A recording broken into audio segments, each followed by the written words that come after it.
இது எவ்வளோ பெரிய ஒரு செய்தி. 45 வருஷத்தில் 40 லட்சம் ஏக்கர் பாசனம் குறைஞ்சிருக்கு தமிழ்நாட்டில். ஏன்னா நீர் திட்டங்களில் நம்ம முக்கியத்துவம் கொடுக்கல. 1000 ரூபாய் மாதம் கொடுக்குறோம், 2000 ரூபா கொடுக்குறோம், பொங்கலுக்கு கொடுக்குறோம், கோடை காலத்துக்கு கொடுக்குறோம், எல்லாம் கொடுக்குறோம். ஆனால் இதில் இன்வெஸ்ட் பண்ணாதான் நாளைக்கு காலங்காலமாக நமக்கு இன்றைக்கி நீர் பிரச்சனை பற்றாக்குறை இருக்குது. இப்போ ஏற்கனவே காவிரி பிரச்சனை இருக்குது. இதெல்லாம் இன்வெஸ்ட் பண்ணணும்னா நீர் திட்டங்கள் அங்கே இருக்கிற நீர். நமக்கு மழை வருது.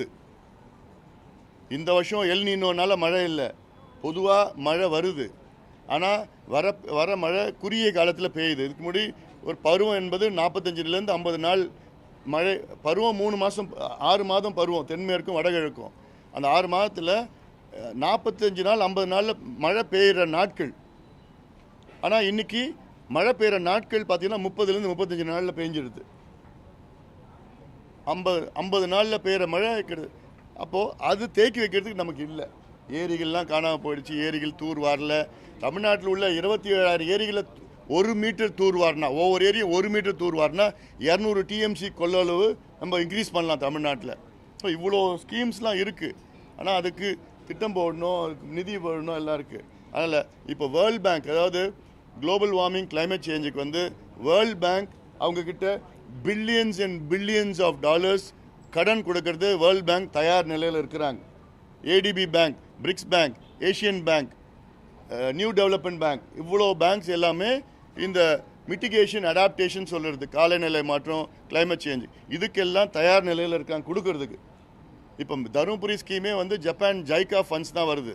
தருமபுரியில் நடக்கிறது வந்து ஃப்ளோரைட் மிட்டிகேஷன் ஸ்கீம். ஃப்ளோரோசிஸ் இருக்குது, ஃப்ளோரைட் அதிகமாக தண்ணியில் இருக்கிறதுனால அது மிட்டிகேட் பண்ணணும்னா அதுக்கு காவிரியில் போகிற தண்ணியில் சேர்ந்து மாற்றி பண்ணணும். அது வந்து ஜப்பான் பண்ணுறாங்க. ஸோ இப்போ இருக்கிற சிச்சுவேஷனில் தமிழ்நாடு அரசு 1 லட்சம் கோடி ரூபாய் அடுத்த 10 ஆண்டுகளுக்கு நீர் திட்டங்களுக்கு மட்டும் முதலீடு செய்யணும். இதில் எங்ககிட்ட நிதி இல்லை. கடந்த ஆட்சி காலத்தில் நிதியெல்லாம் பண்ணிட்டாங்க. இல்லைன்னா கடன் தொல்லை நிறையா. தமிழ்நாட்டு கடன் பார்த்திங்கன்னா நேரடி கடன் 10 லட்சம் கோடி, அந்த மாதிரி பொதுத்துறையெல்லாம் 3 லட்சம் 13 லட்சம் கோடி கடனில் இருக்குது. அது தப்பு இல்லை, நான் இல்லைன்னு சொல்லலை. ஆனாலும் முக்கியத்துவமான இந்த திட்டம் நீர் மேலாண்மை திட்டம், நீர் திட்டத்திற்கு 1 லட்சம் கோடி தனியாக கடனை வாங்கி ஒவ்வொரு வருஷமாக கிட்டத்தட்ட 10,000 20,000 கோடி 20,000 கோடி 20,000 கோடின்னு சொல்லி செலவு பண்ணி பண்ணாதான் நாளைக்கு பிற்காலத்தில் தமிழ்நாடு வளம் பெறும், வளர்ச்சியான தமிழ்நாடு, செழுமையான தமிழ்நாடு வரும். ஏன்னா இப்போயே பார்த்திங்கன்னா தமிழ்நாடு இன்றைக்கி நம்ம சொல்லலாம், தமிழ்நாடு வந்து அதிகமாக இந்தியாவிலே அதிக நகரமயமாக்கிய தமிழ்நாடுன்னு சொல்லலாம். 55 விழுக்காடு மக்கள் தமிழ்நாட்டில் நகரத்தில் வாழ்ந்துட்டு இருக்காங்க. இது வந்து ஃபெயிலியர் ஆஃப் த கவர்மெண்ட் சொல்லுவேன் நான். இது அரசினுடைய தோல்வி. இது எல்லாமே நகரத்துக்கு வர்றாங்க. ஏன் வர்றாங்கன்னா கிராமத்தில் தண்ணி இல்லை, ஊரக பகுதியில் விவசாயம் இல்லை, வாழ்வாதாரம் இல்லை. அந்த தண்ணியை பரவலாக எல்லா மாவட்டத்துக்கும் எல்லா பகுதிகளுக்கும் பரப்புனா நகரத்துலேருந்து மறுபடியும் கிராமம் நோக்கி போகணும், ரிவர்ஸ் மைக்ரேஷன் செய்யணும். அதுதான் ஒரு அரசுக்கு ஒரு சக்ஸஸ். அது இதெல்லாம் பல நல்ல ஆக்கப்பூர்வமான திட்டங்களை நாங்கள் சொல்லியிருக்கிறோம். அது கேட்பாங்க. அடுத்தது காவிரி. அதான் வர காவிரி பிரச்சனையை பற்றியும் பேசணும். இந்த மேகதாது பற்றி பிரச்சனையை பேசணும். இந்த மேகதாது இப்போது 4 நாட்களாக நான் ஒரு தமிழ்நாட்டில் ஒரு விழிப்புணர்வு பிரச்சாரம் மேற்கொண்டேன். மேகதாது அணை கர்நாடகாவில் கட்டக்கூடாது. ஏன்னா இது தமிழ்நாட்டுக்கு மிகப்பெரிய ஒரு பாதிப்பு வரும்.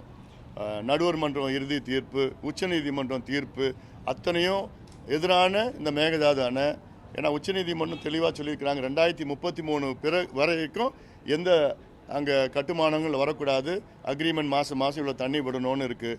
அந்த அக்ரிமெண்ட் படி பார்த்திங்கன்னா போன மாதம் கூட ஜூன் மாதம் கர்நாடகா நமக்கு காவிரி மூலமாக விட வேண்டிய தண்ணி 9.91 TMC